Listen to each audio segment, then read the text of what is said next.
하나님 말씀 사도행전 2장 43절에서 47절 말씀입니다. 신약성경 사도행전 2장 43절에서 47절 말씀.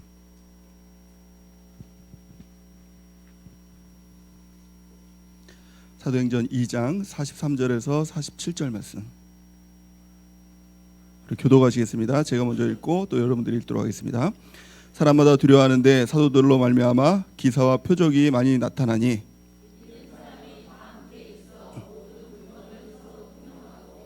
또 재산과 소유를 팔아 각 사람의 필요를 따라 나눠주며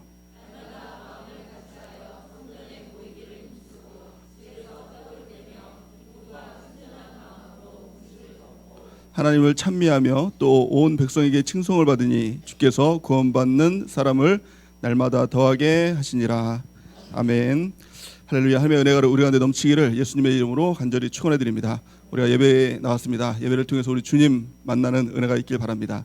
우리 주님 만나면요, 우리가 때로는 병자의 모습으로 주님을 만날 때가 있습니다.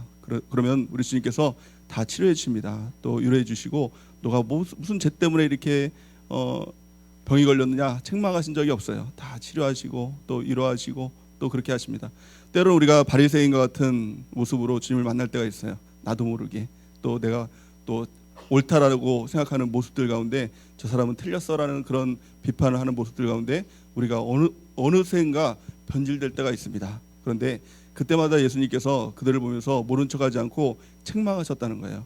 책망이 은혜입니다. 책망받을 때 그것을 은혜로 받아들이는 은혜가 있길 바랍니다.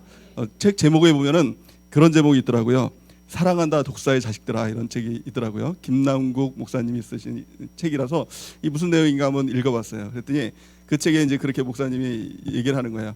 예수님께서 그 바리새인들을 보면서 정말 이 바리새인들을 미워하고 싫었다면 아무 얘기도 안 하고 이제 지옥에 가서 그럴 줄 알았다 하면서 지옥에 가서 심판하셨을 텐데, 그 자리에서 독사의 자식들아, 회칠한 무덤이라 라고 하는 건 돌이키라는 하나님의 은혜라는 거예요.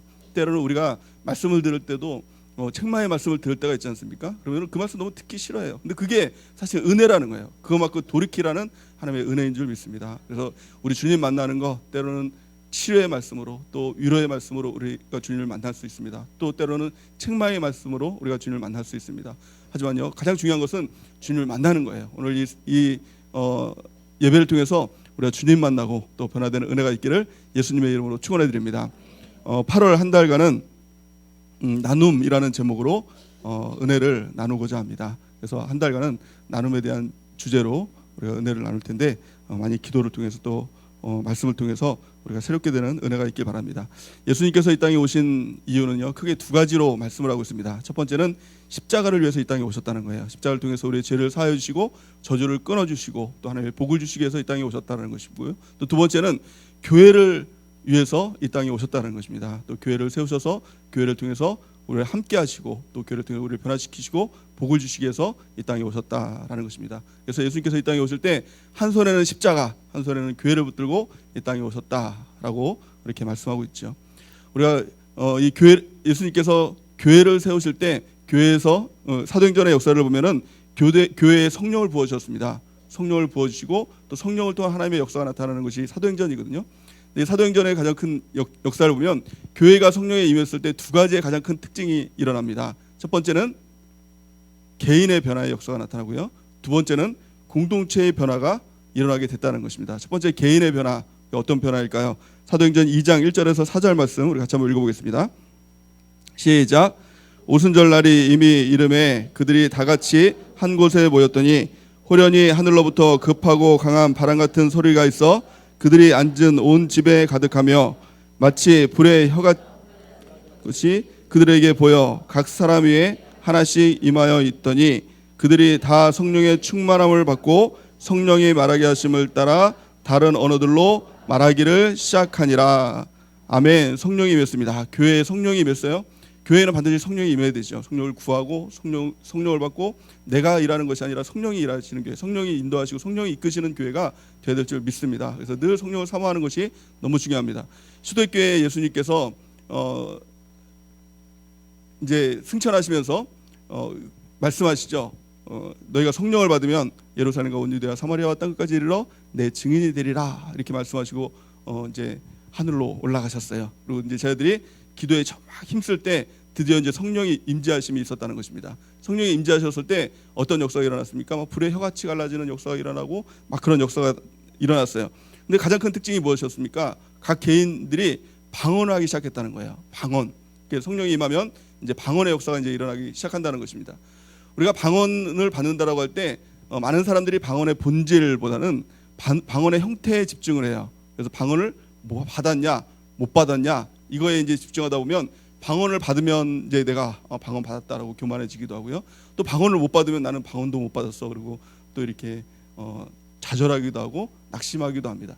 또 어떤 사람들은 이 방언은 또 어떤 방언을 받았느냐 여기에 더 집중을 하는 사람들이 있어요. 그래서 뭐 랄랄라 방언이냐, 뭐 따따따 방언이냐, 또 시냇물 옆에서 받으면 졸졸졸 방언 받는다 그러죠. 뭐 졸졸졸 방언이냐, 뭐 일본어 방언 받았다는 사람도 있고, 또 중국어 방언 받았다는 사람도 있고, 뭐 러시아 방언 받았다는 사람도 있고, 또 뭐 아프리카어 방언 받았다는 사람도 있고, 그 종류가 막 다 이렇게 달라요. 또 그들 세계에서 이렇게 보면은 이 계층이 또 나눠져요. 그래서 랄랄라 방언은 뭐 초보 방언이라고 이렇게 얘기하기도 하고요. 더 좋은 방언을 받아야 된다고 이렇게 얘기하기도 하고, 그 형태에 대해서 너무 집중하게 된다는 거예요. 근데 방언의 형태에 집중하다 보니까 왜 방언을 받아야 되는지, 왜 하나님께서 방언을 주셨는지 그 의미를 잃어버리게 된다는 거예요. 왜 방언을 주셨습니까? 방언의 본질이 무엇입니까? 오늘 본 말씀은 그거에 대해서 우리 가운데 말씀해주고 있죠. 사도행전 2장 4절 말씀 우리 같이 한번 읽어보겠습니다. 시작. 그들이 다 성령의 충만함을 받고 성령이 말하게 하심을 따라 다른 언어들로 말하기를 시작하니라. 아멘. 방언이 무엇입니까? 성령이 말하게 하심을 따라 말하는 것이 방언이라는 거예요. 그래서 기도도 성령 받기 전에는 내 마음대로 기도했어요. 내가 원하는 대로, 내가 되고 싶은 대로, 하고 싶은 대로 막 기도를 했어요. 근데 성령이 임하고 났더니 내 마음대로 기도하는 것이 아니라 성령의 말하게 하심을 따라 말하기 시작하더라는 것이에요. 이것이 방언의 핵심이라는 것입니다. 그래서 방언을 구할 때 우리는 종종 그냥 욕심 때문에 막 방언을 구해요. 저 사람도 받았으니까 나도 주세요. 뭐 이런 식으로 막 구한다는 것이죠. 근데 그게 아닙니다. 방언은요, 내 마음대로 하는 것이 아니라 주님의 뜻대로 내가 구하기를 원합니다. 내 마음이 내 생각대로가 구하는 것이 아니라 주님의 생각대로 내가 기도하기를 원합니다. 이 마음으로 기도할 때 방언을 주십니다. 또요, 이 방언을 뭐 랄랄라 하냐, 따따따 하냐, 뭐 외국어 하냐 이거 못 받아도 돼요. 중요한 것은 무엇입니까? 성령의 말하게 하심을 따라 말하는 거예요. 그래서 방언의 기도뿐만이 아니라 삶 가운데서도 이 방언의 역사가 무엇입니까? 성령의 말하게 하심을 따라 말하는 것이라는 거예요. 그래서 성령 받기 전에는 욕쟁이 집사님이요, 욕을 안 해요. 성령 받고 나면 이것이 방언의 역사 아닙니까? 또 불평하고 원망했던 사람들, 그런 사람들이 저 사람 탓이라고 얘기했던 그런 사람들이 성령을 받고 났더니 감사하대요. 또 축복한다고 얘기하고 사랑한다라고 얘기해요. 이것이 정말 방언의 역사가 아니냐는 것입니다. 성령 받으면요, 입이 바뀌는 거예요. 말이 바뀌는 거예요. 성령의 말하게 하심 따라 내 마음대로 말하는 것이 아니라, 내 마음대로 구하는 것이 아니라, 또 이 거친 말을 하는 것이 아니라 이 부드러운 말, 성령의 말로 바뀌기 시작하는 것, 이것이 성령의 가장 첫 번째 역사이고 개인의 변화의 역사라는 것입니다. 그래서요, 우리가 이렇게 얘기하다 보면은 저 사람 성령 받았는지 안 받았는지 대충은 알 수가 있어요. 또 이제 전도를 하다 보면은, 또 이렇게 상점에 가다 보면은 얘기를 이렇게 하지 않습니까? 전도를 하다 보면 저 사람이 예수님을 믿는 사람인가 안 믿는 사람인가 그걸 대충은 알 수가 있어요. 예전에 우리 사역자들이 이렇게 전도를 하다가 그 풀빵을 먹으려고 이제 갔는데 자꾸 이렇게 감사하다는 말을 하고 또 축복한다는 말을 얘기하고 그런 말들을 많이 하는 거예요. 그래서 물어봤어요. 그래서 혹시 교회 다니세요? 이렇게 물어봤더니 아니나 다를까 어떻게 알았어요? 이렇게 물어보는 거예요. 그래서 척 보면 애입니다. 이 웃으시는 분들은 다 옛날 사람들이죠. 척 보면 압니다. 그러니까 말하는 거 보면 다 알아요. 그래서 정말 성령 받았다라고 이렇게 막 하면서도 거친 말을 하는 사람들이 있어요. 막 욕하는 사람, 쌍시옷 들어가는 말을 막 서슴없이 하는 사람이 있어요. 근데 그 사람들이 정말 성령 받았을까? 성령 받으면 말이 바뀌는데 저 여러분들이 성령 받고 나서 정말 말이 바뀌는 은혜가 있기를 예수님의 이름으로 간절히 축원해 드립니다. 그러면 우리가 이렇게 종종 이렇게 생각하죠. 말만 바뀌면 뭐해? 이렇게 생각합니다. 근데 말이 바뀌는 게 얼마나 참 중요한지 몰라요. 성경은요, 그게 굉장히 중요하다고 이렇게 말씀하고 있죠. 우리 성경을 좀 보겠습니다. 야고보서 3장 2절에서 5절 말씀 같이 한번 읽어보겠습니다. 시작. 우리가 다 실수가 많으니 만일 말에 실수가 없는 자라면 곧 온전한 사람이라 능히 온몸도 굴레 씌우리라. 우리가 말들의 입에 재갈을 물리는 것은 우리에게 순종하게 하려고 그 온몸을 제어하는 것이라. 또 배를 보라. 그렇게 크고 광풍에 밀려가는 것들을 지극히 작은 키로서 사공의 뜻대로 운행하시나니 이와 같이 혀도 작은 지체로 돼 큰 것을 자랑하는도다. 보라, 얼마나 작은 불이 얼마나 많은 나무를 태우는가. 혀는 곧 불이요 불의 세계라. 혀는 우리 지체 중에서 온몸을 더럽히고 삶의 수레바퀴를 불사르나니 그 사르는 것이 지옥불에서 나느니라. 아멘. 예전에 그 담임 목사님께서 언어 생활 세미나 하면서 누누이 강조했던 그 말씀 중에 한 말씀입니다. 2절 말씀 보니까 우리가 다 실수가 많으니 만일 말에 실수가 없는 자라면 곧 온전한 사람이라 능히 온몸도 굴레 씌우리라. 말에 실수가 없는 사람이 온전한 사람이라는 거예요. 성화의 역사, 우리가 이 교회 생활 통해서 성화되지 않습니까? 예수님처럼 변화되지 않습니까? 그 핵심이 뭐냐? 말이라는 거예요. 말이 온전한 사람이 온전한 사람이라 이러는 것입니다. 또 3절 말씀 보니까 우리가 말들의 입에 재갈 물리는 것은 우리에게 순종하려고 그 온몸을 제어하는 것이라. 이 말이 아니라 이제 그 이 말이죠. 말을 제어할 때 입을 제어하는 거예요. 입을 제어할 때 우리가 순종하게 하려고 입을 제어하지 않습니까? 마찬가지로 우리가 순종의 사람이 되기 위해서 성령을 따라가기 위해서 제어되어야 될 것이 무엇이냐? 말이라는 거예요. 그 말이 변하고 말이 성령에 따라서 말을 하는 사람은 성령께 순종하는 사람, 성령을 따라가는 사람이 된다라는 것입니다. 또 그 다음 절을 보면은 4절 말씀에 보면 또 배를 보라. 배 있지 않습니까? 이 배가 아니고 먹는 배가 아니고 이제 그 바다를 향하는 큰 배가 있어요. 근데 그 배가 큰 배야, 군함이에요. 큰 배를 움직이는 것이 무엇이죠? 작은 키예요. 작은 키, 아주 작은 키를 통해서 그 동쪽으로 가기도 하고 서쪽으로 가기도 하고 뭐 아시아로 가기도 하고 유럽으로 가기도 하고 이 작은 키를 통해서 배가 움직인다는 거예요. 우리가 이제 그 인생의 바다를 이렇게 항로를 간다고 하지 않습니까? 우리 인생이 변화되는 것이 무엇이냐? 노력으로 변화되는 것이 아니라, 노력으로 가는 것이 아니라, 다른 어떤 열심으로 가는 것이 아니라 입을 통해서, 혀를 통해서 축복의 길로 가기도 하고 저주의 길로 가기도 한다라는 것입니다. 이 작은 이 혀가 변화될 때 우리 인생이 변화되는 역사가 나타나게 된다는 것입니다. 성령의 임함은요, 말이 변해요. 그래서 우리 말을 통해서 우리 인생이 변화되게 된다라는 것입니다. 또요, 5절 말씀 보니까 이와 같이 혀도 작은 지체로 돼 큰 것을 자랑합니다. 보라, 얼마나 작은 불이 얼마나 많은 나무를 태우는가. 이 작은 이 혀를 통해서 많은 나무, 그러니까 막 이 공동체를 다 태워버릴 만큼의 이게 힘이 있다라는 거죠. 또 6절 말씀 보니까 혀는 곧 불이요 불의 세계라. 혀는 우리 중에 작은 지체 중에서 온몸을 더럽히고 삶의 수레바퀴를 불사르니 그 사르는 것이 지옥불에서 나느니라. 이 혀를 통해서 정말 이 잘못 쓰면은 지옥에 갈 수도 있다는 것입니다. 그러니까 이 성령 받고 이 말이 변하는 것, 이것이 너무나 중요하다는 것입니다. 우리 모두가 성령 받고 말이 변하는 은혜가 있기를 예수님의 이름으로 간절히 축원해야 됩니다. 그래서 인생이 변하는 은혜가 있길 바랍니다. 또 아니요, 두 번째 우리가 살펴보기 원하는 거, 오늘 본 말씀을 통해서 제목은요, 오늘 본 말씀의 제목은 성령의 역사는 공동체를 변화시킵니다라는 제목으로 말씀의 은혜를 나누고자 하는데, 두 번째 성령의 변화의 역사가 무엇입니까? 그것은 바로 공동체의 변화라는 거예요. 첫 번째는 개인의 변화, 말이 변하는 것. 두 번째는 공동체의 변화하는 것입니다. 공동체가 어떻게 변화됩니까? 사도행전 2장 43절에서 45절 오늘 본문 말씀을 같이 한번 읽어보겠습니다. 시작. 사람마다 두려워하는데 사도들로 말미암아 기사 표적이 많이 나타나니 믿는 사람이 다 함께 있어 모든 물건을 서로 통용하고 또 재산과 소유를 팔아 각 사람의 필요를 따라 나누어 주며. 아멘. 공동체 변화의 역사가 나타났어요. 이 공동체 변화를 한마디로 말하면 나눔의 공동체가 됐다는 거예요. 누구라도요, 성령 받기 전에는 내 것을 중요시 여겨요. 내 것이라는 것이 꼭 있어요. 다 개인주의죠. 그래서 물질도 내 것, 시간도 내 것. 내 시간 뺏는 거 굉장히 싫어하지 않습니까? 물질 뺏기는 거, 손해 보는 거 굉장히 싫어하지 않습니까? 사람들은 그 본능들이 있어요. 또 심지어는 성령 받기 전에 예수님을 믿으면 말씀도 내 거예요. 말씀도 내 거예요. 그래서 말씀도 안 나눠요. 이거 내 거 숨겨요. 뭐 무슨 은혜 받았냐 그러면 말도 안 해요. 지금은 이제 셀레베가 활성화돼 가지고 셀레베의 가장 큰 그 장점이 그건 것 같아요. 자연스럽게 말씀을 나누는 거, 이게 너무 큰 은혜가 되는 것 같아요. 그래서 누가 말씀의 은혜를 나누세요. 또 무슨 말씀에 은혜 받았어요라고 하면 그렇게 유쾌하지 않거든요. 그래서 예전에 셀레베가 활성화되기 전에는 이제 말씀의 은혜를 나눠야지 그게 집이 지어지잖아요.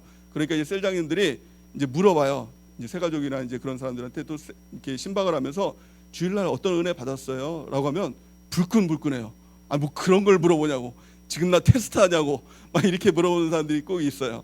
근데 지금 이제 셀레베를 통해서 이제 자연스럽게 은혜 나눔을 하지 않습니까? 뭐 하세요. 뭐 그렇게 얘기 안 해도 이제 처음에 셀장님부터 이제 말씀의 은혜를 나누고 점점점 하다 보면은 이제 처음 나온 사람들도 이제 통발 보니까 아, 이제 은혜 나눔을 하는구나. 이제 그걸 알아요. 그래서 나도 이제 그렇게 해야지라고 하면서 자연스럽게 은혜 나눔을 하면서 말씀의 집이 지어지는 것이죠. 그래서 이게 나눔이에요. 자꾸 이제 성령이 임하게 됐을 때의 특징은 물질도 나누고 시간도 나누고 가장 중요한 것은 말씀도 나누고 이 말씀의 이 나눔의 역사가 있었다는 것입니다. 이 가장 큰 능력이 무엇입니까? 가장 큰 능력은요. 이 신앙생활의 가장 큰 능력은 나눔이라는 거예요. 물질도 나누는 거, 또 이 시간도 나누는 거, 또 무엇입니까? 말씀도 이게 나누는 거. 나눔 공동체가 가장 능력의 공동체가 된다는 것입니다. 때로 이걸 보면서 야, 이거 공산주의 아니에요? 이렇게 물어볼 때가 있어요. 근데 공산주의도 그 자체 이념 자체가 문제가 있는 게 아니라 억지로 나누려 그러니까 그게 문제인 거죠. 막 있는 사람 막 나누기 싫은데 억지로 막 뺏어다가 막 나누고 막 그러다 보니까 또 위에서는 막 부정부패를 하고 또 이게 하향 평준화로 나누고자 막 하니까 다 못 사는 거죠. 근데 이게 아니에요. 이게 성령을 받으면 자발적인 나눔이에요. 내 것을 막 나누기 시작하고 내 것을 주장하지 않고 이것이 공동체의 이 나눔의 역사 또 나눔의 공동체가 된다라는 것입니다. 우리의 교회가 성령 받고 나눔의 공동체가 되는 은혜가 있길 바랍니다. 누가복음 15장 말씀에 보면요, 세 가지 비유가 나옵니다. 근데 세 가지 비유를 가만히 살펴보면 결론이 다 똑같아요. 첫 번째는요, 잃어버린 양을 찾은 목자의 비유가 나오거든요. 그 결론이 무엇입니까? 누가복음 15장 5절에서 6절 말씀을 같이 한번 읽어보겠습니다. 시작.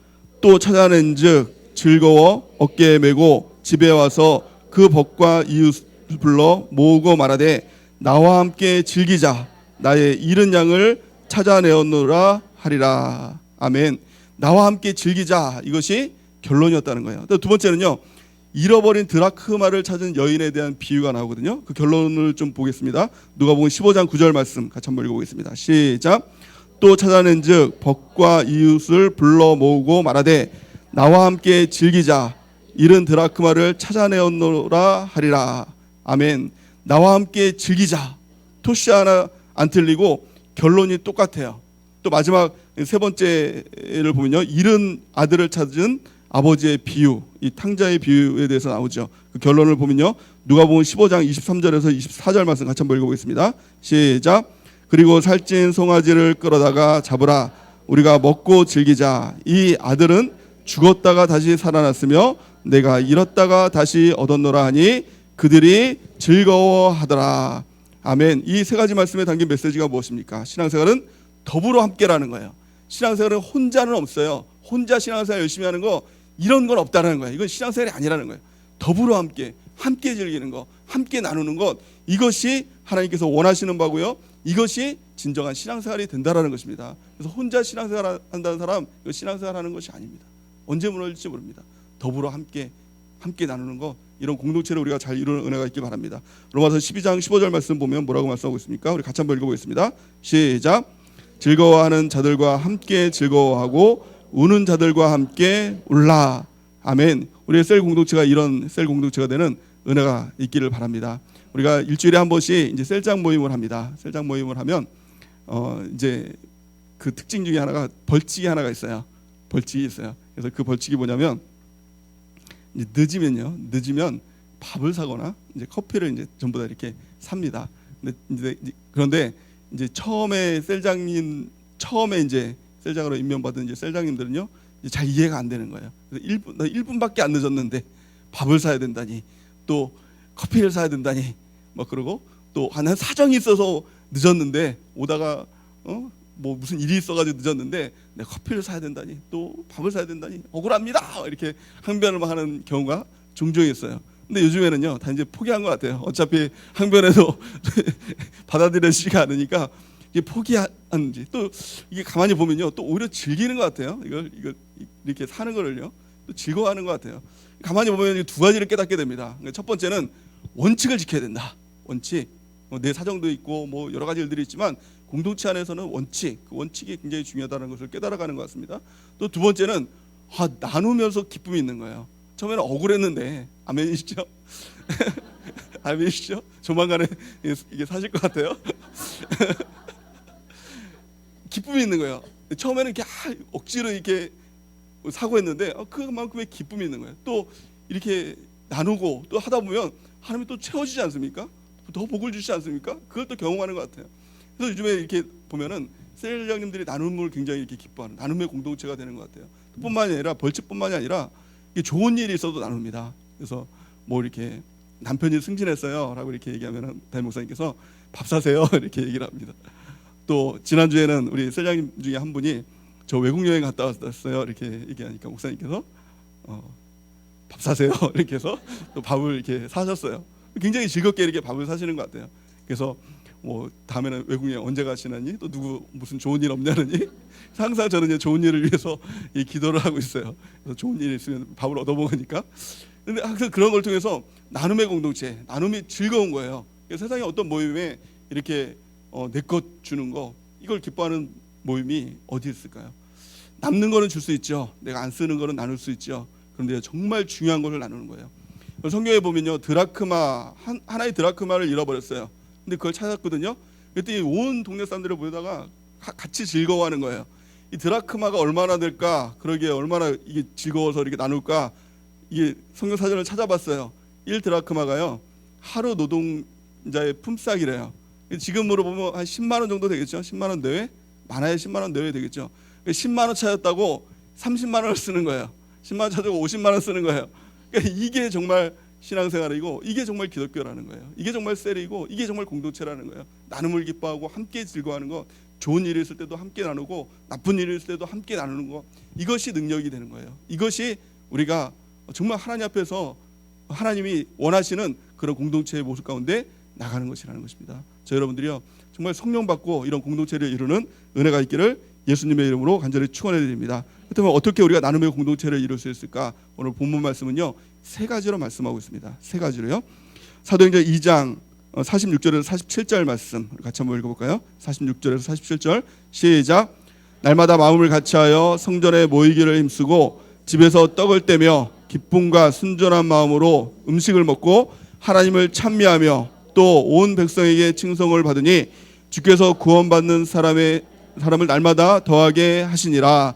아멘. 46절 보니까 성전에 모이기를 힘쓰고 또 집에서 떡을 떼기를 기쁨과 순전한 마음으로 음식을 먹고 라고 하죠. 모이기를 어떻게 하라고요? 힘써야 된다는 거예요. 이게 첫 번째입니다. 나눔의 공동체를 이루기 위해서 아무리 좋은 공동체가 있어도 안 모이면요 아무 소용없어요. 모여야 돼요. 모이기를 힘쓰라는 거예요.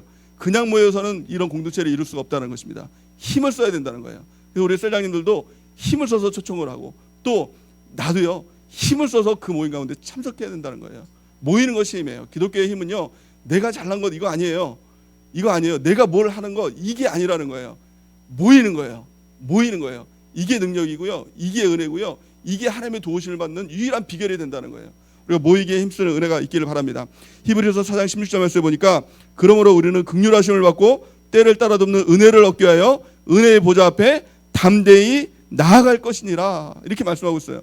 하나님 나에게 은혜가 필요해요. 긍휼하심이 필요해요. 가 아니라 하나님 나에게 은혜를 주세요. 라가 아니라 그 은혜를 받고 긍휼하심을 받기 위해서 내가 담대함으로 은혜의 보좌 앞에 나가야 된다는 거예요. 이 담대함의 뜻을 보니까 이 원어적인 표현을 보니까 뻔뻔함이래요. 뻔뻔함이에요. 그러니까 우리가 종종 은혜의 보좌 앞에 나가지 못하는 이유가 무엇입니까? 종종 뭐 어떤 잘못을 하면은 내가 그거에 갈 자격이나 돼? 라고 이렇게 생각이 돼요. 셀레베를 드리러 가려고 하는데 애를 때렸네? 내가 애를 잡았네? 그러다 마음에 또 찔리는 거예요. 야, 나 같은 게 주일날 말씀해 보면 또 자녀를 잘 양육하라고 그랬는데 또 온유하라고 그랬는데 이것도 말씀도 안 지키는데 내가 그 셀레베 갈 자격이나 돼? 안 가. 잠이나 자야지. 남편하고 싸웠어. 그러면 또 못 나가. 또 무슨 잘못 있으면 못 나가는 거예요. 하여튼 좀 뻔뻔하게 나가라는 거예요. 나가면 된다는 거예요. 나가면 하나님의 은혜가 그 가운데 있다는 거예요. 하나님의 보좌가 있다는 거예요. 그래서 은혜의 보좌 앞에 담대히 나가는 은혜가 있길 바랍니다. 그 은혜의 보좌가 무엇입니까? 마태복음 18장 20절 말씀 보니까요. 두세 사람이 내 이름으로 모인 곳에 나도 그들 중에 있느니라. 예수님이 계신 곳이 바로 은혜의 보좌인 줄 믿습니다. 은혜의 보좌가 누굽니까? 예수님이 어디 계십니까?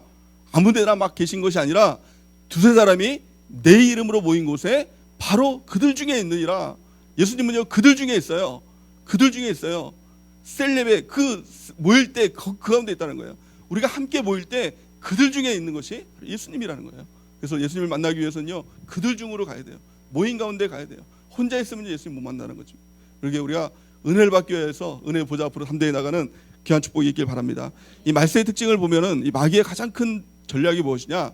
모이기를 패해요. 그래서 못 나가게 만들어요. 자꾸 모임을 패하게 만들고 교회 모임을 패하게 만들고 또 모이지 못하도록 만드는 것이 마귀의 특징이라는 것입니다. 히브리서 10장 25절 말씀에 보면 모이기를 패하는 어떤 사람들의 습관과 같이 하지 말고 오직 권하여 그날이 가까움을 볼수록 더욱 그리하자. 더욱 그리하자. 그날이 무엇입니까? 하나님의 날이죠. 하나님의 이 뜻이 이루어지는 말씀이 이루어지는 그 날이에요. 근데 그 날이 이루어질수록 마귀는요 더 모이지 못하도록 만든다는 거예요. 그럴 때 권해서 모이도록 만들어야 된다는 것입니다. 셀장님뿐만이 아니라 세런들도요 모이도록 하세요. 초청하세요. 세런 그래서 한 사람이 한 명씩 꼭 이렇게 초청하는 은혜가 있기 바랍니다. 때로는 셀장님들이 초청을 하면 이런 생각을 가져요. 아유 셀장님이니까 당연히 좋다고 하지. 셀 모임 당연히 좋다고 하지. 이런 마음을 또 갖는 사람들이 있어요. 그런데 내가 경험한 거 얘기하면요 오더라고요. 내가 경험한 거. 내가 셀 모임 왔는데 너무 좋아. 너무 은혜 받았어. 내가 변화됐어. 라고 하면요 그래? 뭐 속는 셈치가 한번 와보지? 그런 마음이라도 한번 오는 거예요. 영화를 보면요 옛날에 아마 이 영화를 기억하는 사람들은 또 옛날 사람일지 모르겠는데 그 영화 중에 이런 말 하는 사람이 있어요. 그래서 한 놈만 패 이런 웃는 사람들은 다 옛날 사람이라겠죠. 한 놈만 패 그런 구절이 이렇게 생각이 나네요. 한 사람만 초청하는 거예요. 한 사람이 한 사람 우리 세런들 중에서도 한 사람씩 초청해서 모이기를 힘쓰고 또 모여서 하나님의 역사를 이루고 또 그 가운데 주님을 만나는 은혜가 우리 가운데 있기 원합니다. 두 번째는 무엇입니까? 두 번째 모일 뿐만이 아니라 마음을 같이 해야 된다는 거예요. 마음을 같이 해야 된다. 오늘 본 말씀을 다시 한번 읽어보도록 하겠습니다. 사도행전 2장 46절에서 47절 말씀 시작. 날마다 마음을 같이하여 성전에 모이기를 힘쓰고 집에서 떡을 떼며 기쁨과 순전한 마음으로 음식을 먹고 하나님을 찬미하며 또 온 백성에게 친송을 받으니 주께서 구원받은 사람을 날마다 더하게 하시니라. 아멘. 날마다 모일 때 그냥 모인 것이 아니라 마음을 같이하여 성전에 모이고 또 집에서 모이기를 힘썼다라는 거예요. 성전에서 모이고 집에서 모였다. 마음을 같이 해야 된다는 것입니다. 우리가요 셀레브에 나올 때도 또 우리가 이 수예배 나올 때도 주일 예배 나올 때도 마음을 같이 하는 것이 참 중요하다는 것입니다. 마태복음 19장 19절 말씀 18장 19절 말씀에 보니까 이런 말씀이 있습니다. 진실로 다시 너에게 이르노니 너희 중에 두 사람이 땅에서 합심하여 무엇이든지 구하면 하늘에 계신 내 아버지께서 그들을 위하여 이루게 하시리라. 예수님께서 직접 하신 말씀이거든요. 아멘이십니까? 너희들 중에 두 사람이 땅에서 합심해서 무엇을 구하면 무엇이든지 구하면 하늘에 계신 내 아버지께서 그들을 위해서 이루게 하시리라. 두 사람이 그냥 기도하는 게 아니라 합심, 마음을 같이 해서 기도하면 그 기도는 반드시 예수님께서 약속하신 거예요. 반드시 이루어지도록 내가 아버지께 얘기하겠다라고 약속하신 것입니다. 합심해서 기도하는 거, 셀이 모여서 합심해서 기도하는 거, 이것이 너무 중요한 거예요. 마음을 같이 하는 것, 이것이 무엇보다도 중요한 것이라는 것입니다. 그래서 나눔의 공동체가 되기 위해서, 능력의 공동체가 되기 위해서 중요한 것, 마음을 같이 하는 것입니다. 또 어떻게 하면 우리가 마음을 같이 할까요? 로마서 12장 16절 말씀 우리 같이 한번 읽어볼까요? 시작. 서로 마음을 같이 하며 높은 데 마음을 두지 말고 도리어 낮은 데 처하며 스스로 지혜 있는 채 하지 말라. 아멘. 서로 마음을 같이 할 때 높은 데 마음을 두지 말고 그러니까 서로 겸손하는 거예요. 낮아지라는 거예요. 또한요 뭐라고 말씀하고 있습니까? 스스로 지혜 있는 채 하지 말라. 지혜 있는 채. 그래서 아는 채 하지 말, 아는 것 같이. 그래서 누가 누구를 보면서 이렇게 하세요 저렇게 하세요 뭐 이렇게 하지 말라고 낮은 마음으로 하는 거예요. 또 심지어는 갈라디아서 5장 13절 말씀 보니까 형제들아 너희가 자유를 위하여 부르심을 입었으나 그러나 그 자유로 육체의 기회를 삼지 말고 오직 사랑으로 서로 종로로 타라 이렇게 말씀하고 있어요. 종로로 타라는 거예요. 서로 낮아지고 종로로 타라는 거예요. 또 요한복음 12장 24절 말씀에 보니까 내가 진실로 진실로 너에게 이르노니 한 알의 밀이 땅에 떨어져 죽지 아니하면 한 알 그대로 있고 죽으면 많은 열매를 맺느니라. 아멘. 이렇게 말씀하고 있어요. 이 공동체에서 많은 열매를 맺을 수 있는 비결이 무엇입니까? 내가 내 그대로 있으면, 내 성품 그대로 있으면, 내 성질 그대로 있으면 절대로 이 공동체의 열매가 맺혀지지 않는다는 거예요. 하나의 밀알이 땅에 떨어져 없어져야 된다는 거예요. 내 성품도 없어져야 되고 기질도 없어져야 되고 이것이 내가 없어질 때 열매가 맺혀지게 된다는 거예요. 어떻게 하면 한 마음이 됩니까? 내가 낮아져야 돼요. 그러니까 좀 쉽게 말하면 내가 죽어야 돼요. 내가 죽어야 돼요. 그래서 그 사람이 상전이 돼야 돼요. 내가 종이 돼야 돼요. 그럴 때 하나가 되는 공동체를 이룰 수가 있다는 것입니다. 그리고 많은 열매가 맺혀지는 역사가 나타나게 된다는 것입니다. 셀 안에서 내가 드러나면 안 됩니다. 내가 드러나면요 그 공동체가 깨지게 돼요. 내가 자꾸 드러나면 사람들이요 자꾸 흩어지게 된다는 것이에요. 세상 모임과 우리 이 셀 모임, 세상에도 모임이 있어요. 개 모임도 있고 뭐 학부모 모임도 있고 여러 가지 모임들이 있죠. 근데 어떤 우리 성도님들이 세 가족인데 야, 셀 모임을 한번 참석하고 났더니 세상에 이런 공동체가 어딨냐요. 이런 공동체가 어딨냐요. 본인도 여러 가지 모임이 있다는 거예요. 그래서 뭐 부모 모임도 있고 또 뭐 동네 무슨 아줌마들 모임도 있고 여러 모임을 이렇게 참석을 해봤는데 참석하면 참석할수록 공허함을 많이 느꼈다는 거예요. 그 특징이 뭐냐면 자기 자랑이라는 거예요. 자기 자랑. 그래서 뭐 애 자랑, 뭐 아이 자랑, 남편 자랑, 뭐 하여간 뭐 핸드백 자랑, 뭐 다 자기 자랑만 하더라는 거예요. 서로 자기 자랑만 하다 보면 이제 허탈감에 빠지는 게 된다는 거예요. 나는 뭔가 자기도 자랑을 막 열심히 했는데 막 거짓말도 시키고 막 그게 자랑을 했는데 헤어지고 나고 보니까 이게 뭔가 이제 그런 상대적인 허탈감에 빠졌더라는 것이죠. 내 말 잘 기울여 안 듣는다는 거예요. 서로 자기 말만 하려고 하고. 근데 셀에 갔는데 그 세상 모임에서 이렇게 자기 이야기를 하면 자기의 어떤 고충이나 그런 거 얘기하면 꼭 이렇게 얘기한다는 거예요. 야, 분위기 깨지 마 이렇게 얘기한다는 거예요. 분위기 깨지 마. 좋은 얘기만 해. 마셔 막 그러면서 술 마시고 근데 그렇게 그런 분위기라는 거죠. 근데 셀렘에 가서 자기의 아픔을 얘기했더니 다 울더라는 거예요. 아파하다는 거예요. 자기 얘기처럼 들어주고 아파하고 막 너무 그걸 같이 기도하자고 하고 막 그렇게 하더라는 거예요. 그러니까 자기 자랑하는 사람이 없다는 거예요. 그걸 보면서 와, 이런 공동체가 어디 있냐. 정말 이런 공동체 처음이다 라고 하면서 뭐 그렇게 간증하는 것들을 봤습니다. 우리의 모든 셀들이 이런 공동체가 되길 바랍니다. 나보다 남을 먼저 생각하고 그의 이야기를 경청해서 듣고 눈물을 흘리는 공동체, 이런 공동체가 되는 은혜가 있길 바랍니다. 마지막 세 번째, 우리가 나눔의 공동체를 이루기 위해서 꼭 필요한 것이 무엇입니까? 그것은요, 말씀의 교제, 말씀의 공동체를 이루어야 된다는 것입니다. 오늘 본문 말씀 우리 다시 한번 읽어보겠습니다. 사도행전 2장 46절에서 47절 말씀 시작. 날마다 마음을 같이하여 성전에 모이기를 힘쓰고 집에서 떡을 떼며 기쁨과 순전한 마음으로 음식을 먹고 하나님을 찬미하며 또 온 백성에게 칭송을 받으니 주께서 구원받는 사람을 날마다 더하게 하시니라. 아멘. 날마다 마음을 같이하여 성전에 모이기를 힘쓰고 또 집에서 무엇을 뗐다?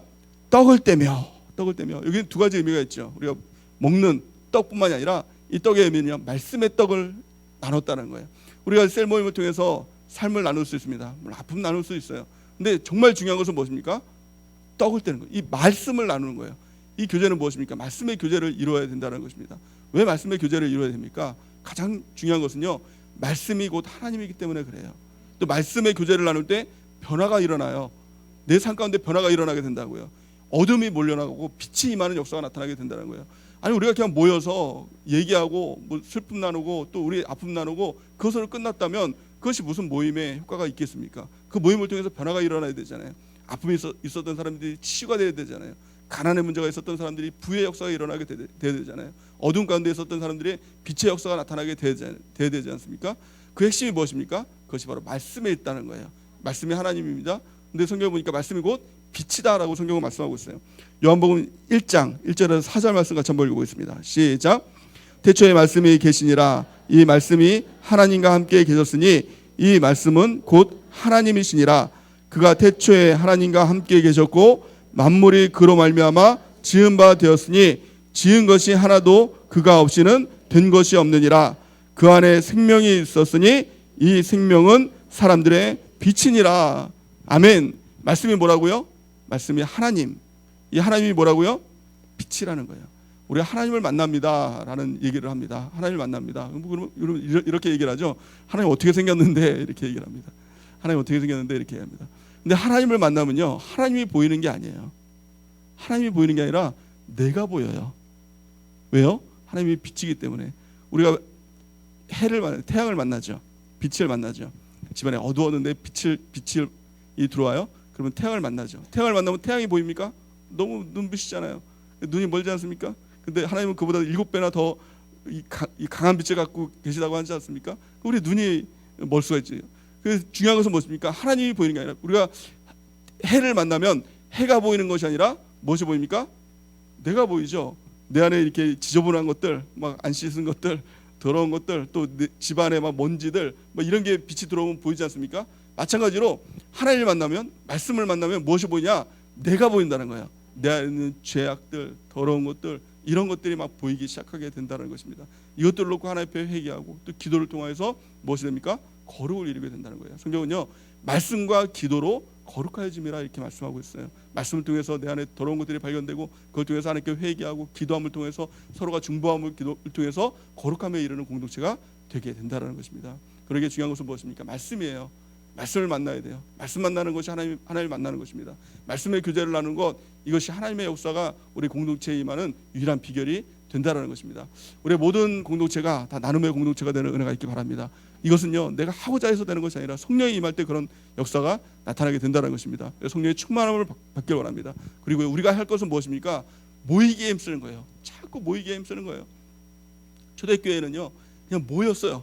자꾸 모였어요. 그랬더니 그 모인 공동체에 하나님께서 성령을 주시고 또 하나님의 역사를 주시고 능력을 주셔서 그 능력을 통해서 온 세계에 복음이 증거되는 역사가 나타나게 됐다는 것입니다. 우리가 해야 될 가장 첫 번째, 모이는 거예요. 더 모이게 힘쓰는 은혜가 있기를 예수님의 이름으로 간절히 축원해야 됩니다. 또 두 번째는 마음을 같이 하는 것, 내가 드러나는 것이 아니라 그 사람이 드러나도록 하는 것, 또 내가 낮아지는 것, 종노릇하는 것, 내가 하나의 미랄이 돼서 땅에 떨어져 썩어지는 것, 이걸 통해서 마음을 같이 하는 역사가 나타나게 되고 두 사람이 내 이름으로 기도하는 그 합심해서 기도하는 곳에 하나님의 역사가 나타나게 된다라는 것입니다. 마지막 세 번째는 말씀의 교제예요. 철저하게 말씀 위주로 말씀의 교제를 나누는 것, 이걸 통해서 우리의 모든 공동체가 다 나눔의 공동체가 되고 또 이 초대교회 역사, 전에 목사님께서 말씀하셨는데 이것이 씨앗이라고 말씀하고 있지 않습니까? 씨앗. 이 씨앗을 통해서 2000년이 흐른 우리의 공동체의 모습들이 얼마나 더 아름다운 하나님의 역사가 일어나게 되겠습니까? 더 큰 역사가 일어나게 되겠죠. 오늘 본 말씀에 보니까 이 공동체를 통해서 어떤 역사가 일어나게 되느냐, 47절 말씀 보니까 우리 46절, 47절 말씀을 다시 한번 마지막으로 한번 읽어보겠습니다. 시작. 날마다 마음을 같이하여 성전에 모이기를 힘쓰고 집에서 떡을 떼며 기쁨과 순전한 마음으로 음식을 먹고 하나님을 찬미하며 또 온 백성에게 칭송을 받으니 주께서 구원받는 사람을 날마다 더하게 하시니라. 아멘. 이게 교회의 영광 아닙니까? 날마다 구원받는 사람들을 더하게 하시는 것, 이게 우리의 꿈이 아닙니까? 우리의 셀의 꿈이 아닙니까? 우리 교회의 꿈이 아닙니까? 또 모든 백성들에게 칭송을 받았다는 거예요. 칭송을 받았다는 거예요. 모여서 또 마음을 같이 해서 또 말씀의 교제를 나누는데 그것만 했는데 사람들이 칭송하기 시작하고 또 날마다 그 수가 더해지는 부흥의 역사, 가정의 부흥의 역사, 또 셀의 부흥의 역사, 교회의 부흥의 역사, 그 역사가 나타나게 되었다는 것입니다. 나눔의 공동체가 핵심입니다. 우리가 이것들을 위해서 기도하고 또 한 달간 이것들을 이뤄나가는 은혜가 있기를 예수님의 이름으로 간절히 축원해 드립니다. 이제 우리 준비된 예물 하나님께